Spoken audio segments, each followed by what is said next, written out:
Kim Chiu hindi nakaligtas sa bagong hirit ni Sian ngayong April's Fool.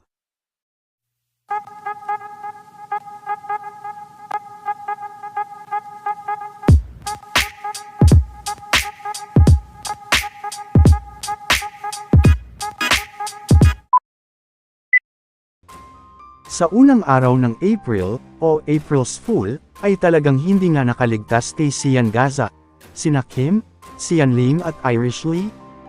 Dahil sa ikalawang pagkakataon ay humirit nga si Sian tungkol sa relasyon nila Sian at Irish Lee.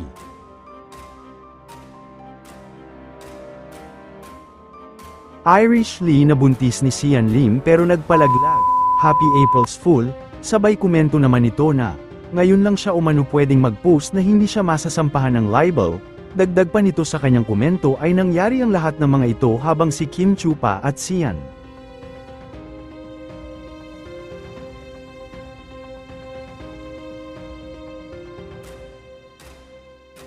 Bagamat sinabing April's Fool, ay marami naman ang naniniwala na may halong katotohanan ang mga hirit nito.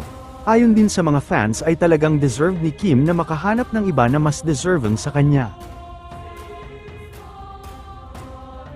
Samantala, hanggang ngayon ay mainit na pinag-uusapan pa rin na si Kim, at ang magiging pagbawi nito kay Vice sa darating na Sabado, dahil maugong nga ngayon, nasasalang na si Kim sa Especially For You, bilang pagbawi nito kay Vice.